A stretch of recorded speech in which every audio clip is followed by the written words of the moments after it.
In today's video, I'm going to teach you how to deploy your to-do list app on Replit using Autoscale.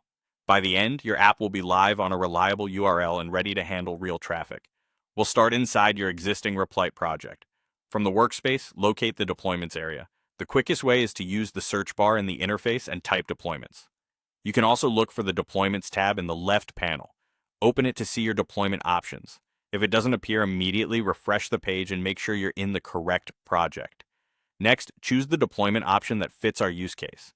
For a to-do list app, Autoscale is the best pick. Autoscale automatically adjusts capacity based on demand, so it stays lean when traffic is low and scales up when more users show up. It's a set it and forget it choice that balances performance and cost without manual server management. After selecting Autoscale, configure the machine settings. Replit provides recommended defaults for CPU, memory, and storage. For most small to medium apps, these defaults work well and keep costs predictable. If you later notice heavy usage or slow responses, you can revisit these settings and adjust them without re-architecting your app. For now, accept the defaults to move quickly. Now set up how users will reach your app. Replit automatically generates a subdomain, which you can keep as is or customize to something memorable. Confirm your accessibility preferences too.